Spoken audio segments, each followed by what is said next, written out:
Hi, and welcome to this video called Understanding Growing Success. I'm Michael Barltrop, and you can find me on Twitter at Mr. Barltrop, or you can find me at whatbinder.com. The first question that you're probably going to ask yourself is, what is growing success? Well, it's a 160-ish page document put out by the Ontario Ministry of Education, and it underlines all of the requirements for teachers. It's been in use for over a decade at this point. So we're just going to take a quick look at the complete package. What's inside the document? It can be broken down into a number of sections. First, there's the foundational information. That's about chapters 1 to 3, and it has all the background information that you need to fully understand this. Then there's the section on assessment and evaluation. Very important. It's chapters 4 to 6. And it teaches you how to transform student skills into achievement data. And what is the difference between assessment and evaluation anyway? And then there's everything else in chapters 7 to 10. It talks about modifications, accommodations, e-learning, credit recovery, and of course there are appendices, so many of those. But let's take a look first at the foundations. We know that to build success, one must start from strong foundations. So if we look at chapters 1 to 3, we will find the fundamental principles. And if you're playing along with the home game and you have your own copy of Growing Success, you can find this on page 6. So the fundamental principles are that we must be transparent. We must be fair and equitable to all students. That seems very clear. We need to support them regardless of their needs, their language, their race. We need to pay attention to the curriculum documents. We can't just make things up on the spot. Everything that we do needs to directly connect to the curricular expectations and learning goals, and we need to make sure that those connect to student interests. Communication is key, and that's not just between teacher and colleagues or teacher and students, but also teacher and parents, and we need to have ongoing communication throughout the school year, as well as at the beginning, and as well as when we give evaluations. We need to be able to differentiate. We need to ensure that we vary our assignment types throughout the course. It's not enough just to give one type, maybe fill in the blank handouts, or only video presentations. We need to be able to strongly differentiate throughout our course so that all students have the ability to demonstrate their skills in a way that best suits their needs. And finally, we need to provide specific, meaningful, and timely feedback. Vague feedback 3 months after a project was due, that's not helpful. Students can't build upon that. But very specific details that show them how they can use and grow from one assessment opportunity to the next, that's important. Self-assessment. We need to develop student skills so that they can assess their own learning, set their own goals, and plan for the next steps in their learning. Essentially, this is that gradual release of responsibility so that students can fly free on their own. Now, the document says how students feel about themselves as learners and whether they enjoy learning and strive for excellence are closely related to their teachers' professional skills, both in differentiating instruction and assessment and in helping students understand how they can improve. And I think that's right. We need to definitely be there to ensure that students are enjoying what they're doing and understanding what they're doing and understanding the steps they can take to move forward on their learning journey. So let's take a look at those learning skills found on page 11. Responsibility, organization, independent work, collaboration, initiative, and self-regulation. Some of you will notice that these correlate to what we are doing on our report cards. Some of you may not have a full grasp of what these mean, but that's fine. We're looking at that right now. Responsibility is all about students setting and meeting timelines. Are they getting assignments completed on time? Are they able to use their in-class time effectively? Organization means that they can prioritize their actions and manage their time as well. So it's also connected to task completion. But rather than just starting and setting timelines, it has to do with figuring out what actions need to be taken first so that they can effectively meet those deadlines. Then there's independent work, which is all about using class time effectively and meeting goals without teacher supervision. If you have to be near a student and telling them now this piece, now this piece, now this piece, they probably don't have excellent independent work, although they may still show excellent responsibility and organization. Being able to work on their own is key for the independent work section. Collaboration has to do with group work and being able to work together to build those peer-to-peer relationships. It might also have to do with having strong communication skills in class roundtable discussions.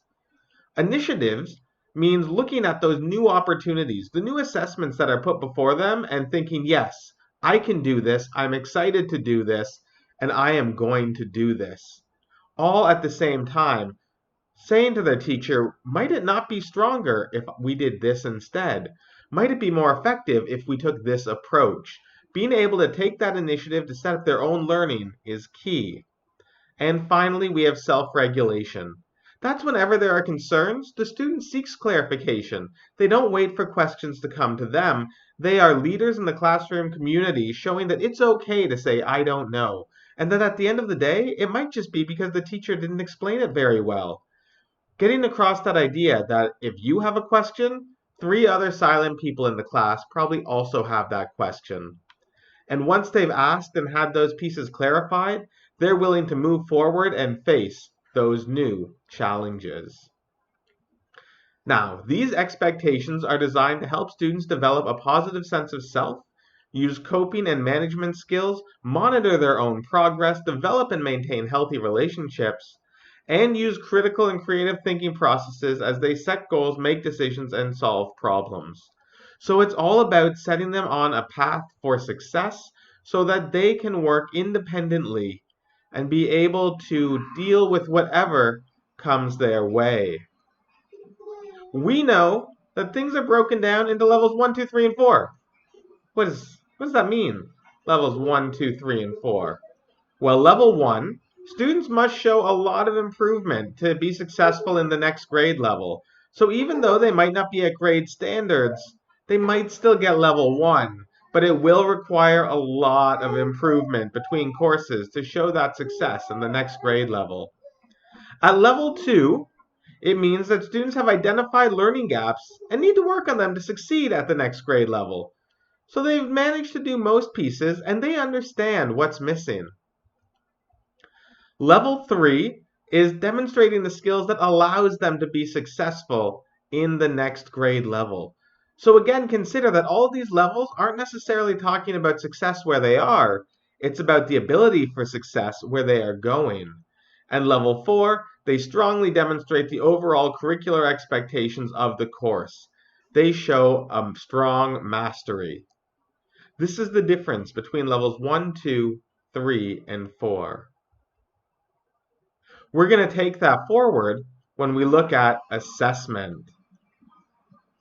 When a tower falls, the flaw must be identified before it is rebuilt. There's no sense in trying something again if you don't know what was wrong the first time. So here are the pieces of assessment. There's for learning. An assessment for learning is also diagnostic. It is assessment. There is assessment as learning, which is formative. It is assessment. There is assessment of learning, which is summative. It is not assessment.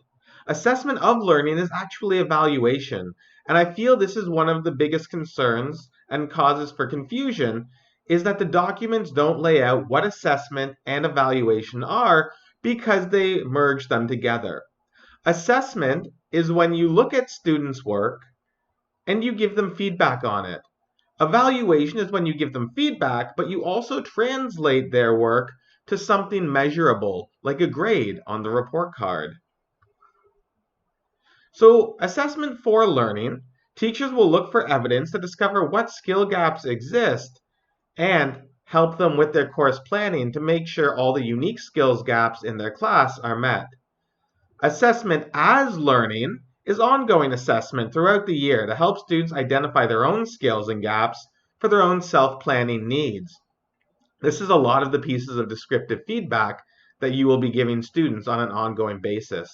And then there's that assessment of learning or evaluation of learning, if we are being more accurate.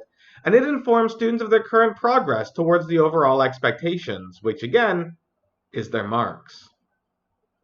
Assessment is the process of gathering information that accurately reflects how a student is achieving the curriculum expectations in a subject or course. The primary purpose of assessment is to improve student learning.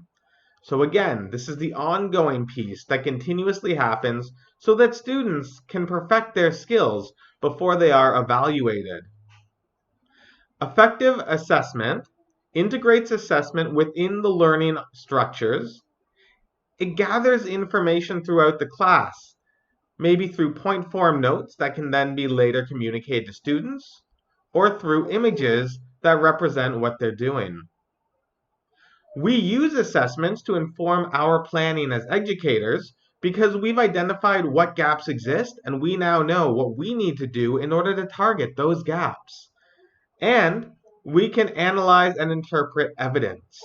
This allows us to make data-driven choices that are meaningful to not only our students, but to ourselves and our future practice.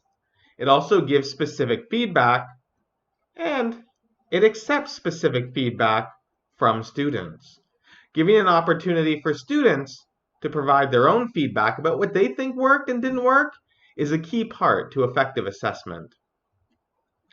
Strong assessment must identify and clarify those learning goals.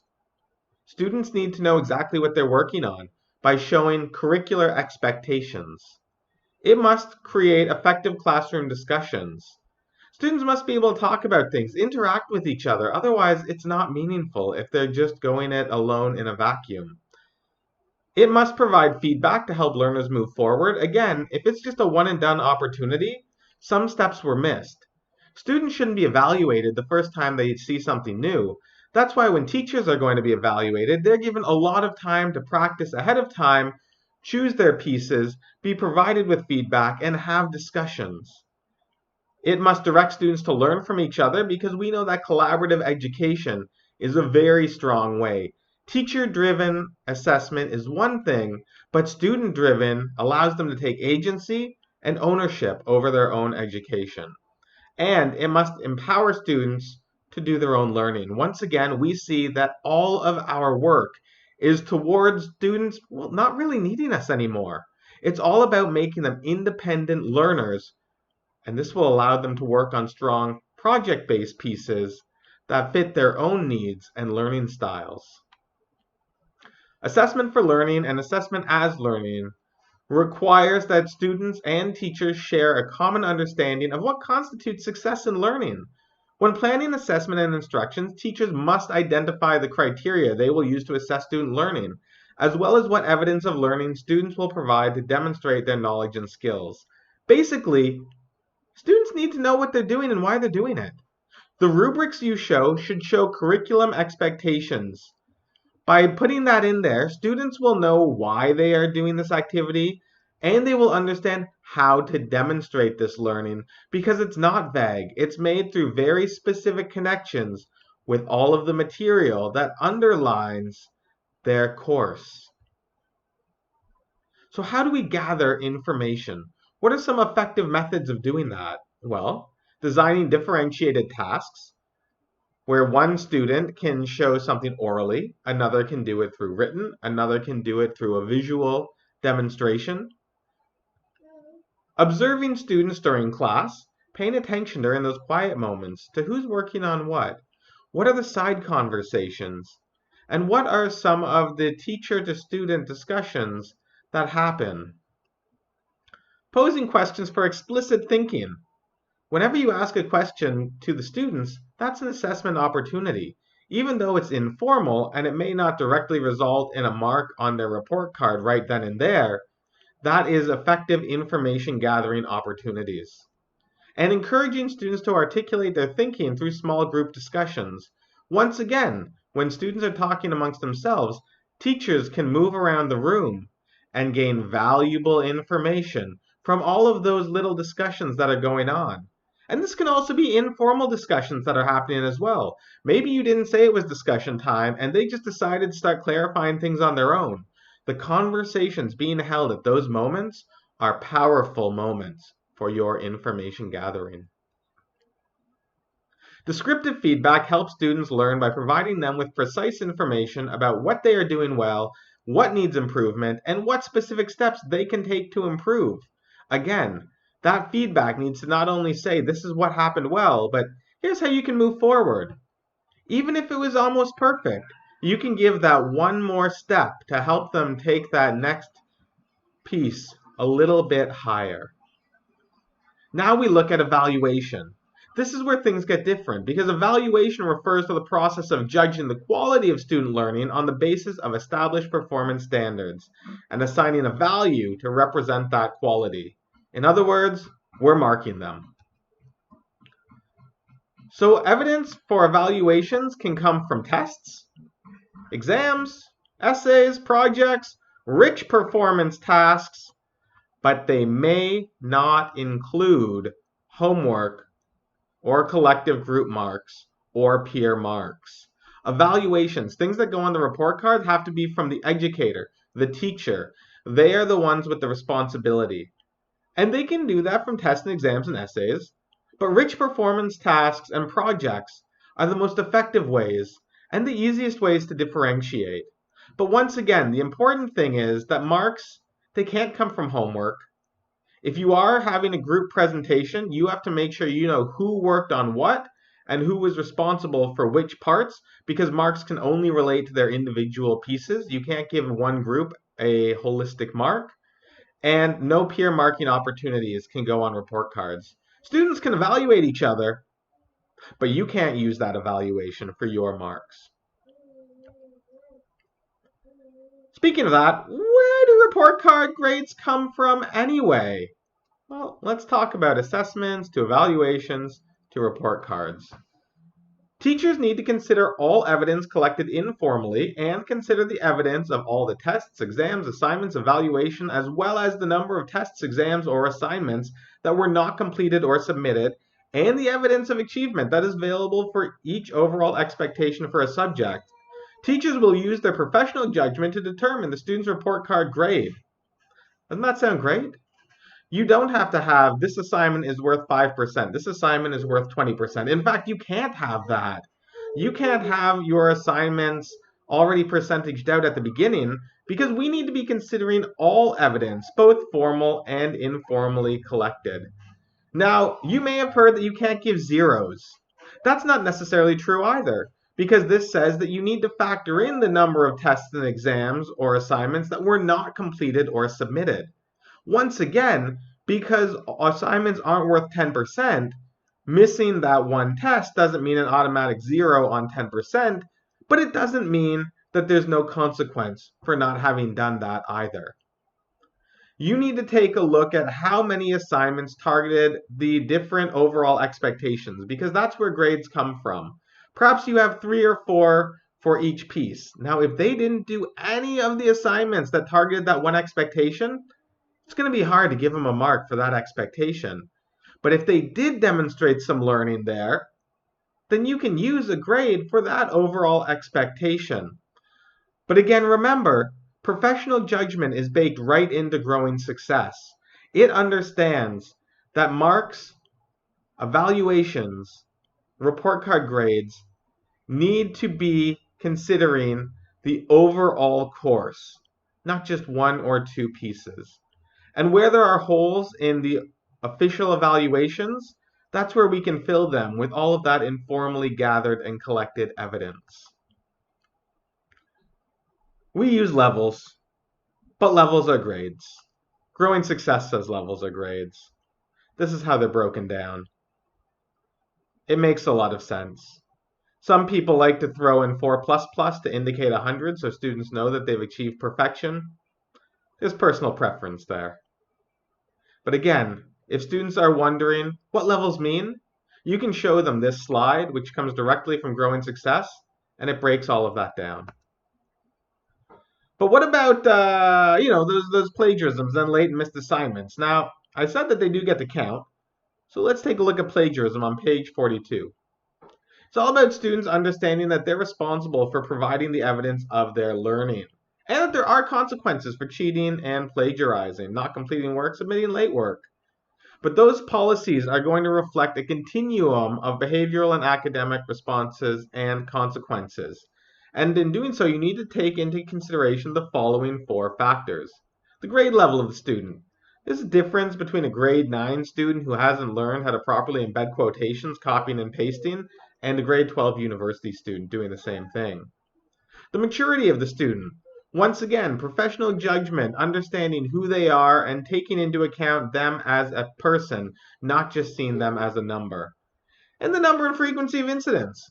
1 plagiarized assignment, maybe that's a mistake. 7, that's a pattern. And they've probably been given strong descriptive feedback, warning them about that and correcting the behavior. And finally, the individual circumstances as the student. Each student needs to be looked at individually. While your school or board will probably have its own policy for plagiarism, Growing Success says that we need to take a look at students on an individual case-by-case basis and move forward as such. Late and missed assignments, very similar.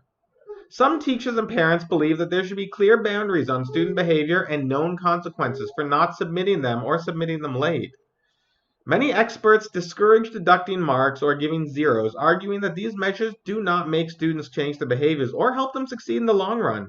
These experts are concerned that deducting marks for late assignments misrepresents the student's true level of achievement. And again, our report card marks should reflect where the student is, what their learning is.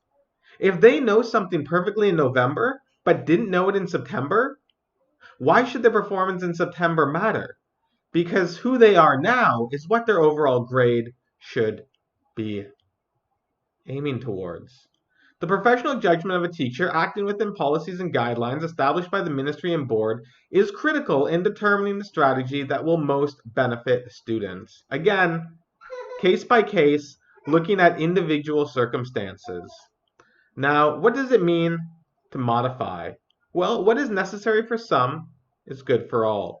If we keep that in mind, we'll take a look at accommodations and modifications. First off, accommodations. Students with special education needs may require accommodations to allow them to participate in curriculum and demonstrate achievement to the expectations. Accommodations include individualized teaching and assessment strategies, human support, and/or individualized equipment. In a subject or course identified in the student's IEP as accommodated only, the provincial curriculum expectations are not altered. So it's the same course. We're just accommodating them. It might be access to technology, text to voice, voice to text. It might be access to extra time. There are all sorts of ways that we can accommodate our students. But the key thing is the curriculum expectations do not change. Modifications, however, are when changes are made to the grade level expectations for the subject or course in order to meet a student's learning needs. They may include the use of expectations at a different grade level and/or an increase or decrease in the number of expectations. So if you are changing the curriculum in any way, limiting it or altering it, that is a modification. Modifications are very different from accommodations because of that piece. In most classes, you're likely only accommodating students. ELL accommodations include extensive use of visual cues, graphic organizers, use of a student's first language, extra time, pre-teaching of keywords, simplification and repetition of instructions, simultaneous use of oral and written instructions, extensive use of visual material, adapted text and bilingual dictionaries, and dual language materials, as well as the use of technology. You may be looking at this and thinking, well, that's just good pedagogy. And I would agree. We can work a lot of this into our material and our teaching so that we don't have to accommodate students after the fact.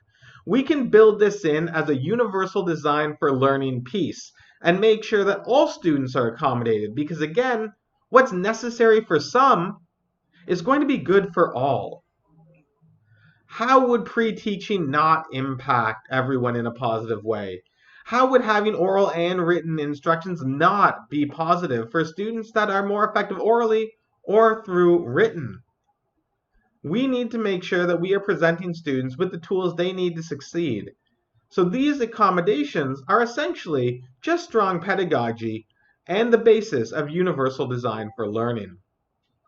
When we take a look at e-learning, we may ask why, although we are less likely to ask why in a post-2020 environment. Well, e-learning is one of a number of alternative methods school boards can use to supplement traditional classroom teaching in order to deliver courses and credits in Ontario secondary schools to students. How is it done? Teachers who teach using online courses must abide by the same provincial assessment, evaluation, and reporting policies outlined in this document. So nothing's really changing. We're just approaching students through an online form instead. And then we're going to look at credit recovery. With credit recovery, the teacher is the primary impetus for credit recovery placement, but there may be exceptional circumstances when the subject teacher does not have all the information. In those situations, the principal may require the subject teacher to submit a modified recommended course placement form. And then there's everything else. There's so many forms. Pages 98 to 137. So many definitions. Pages 143 to 156. But you get it. You got this. At the end of the day, this is what you need to understand growing success. You don't need to read 160 pages. You can watch this video. You can have a strong understanding, and you can come back to it if you need more help. You can also fire me some questions in the comments or get in touch with me through my website or Twitter. Thanks. Once again, I am at Mr. Barltrop and at whatbinder.com. Thank you, Slides Carnival, for this slide deck. It's fantastic. You've been wonderful. It's been wonderful. Be excellent to each other and be well.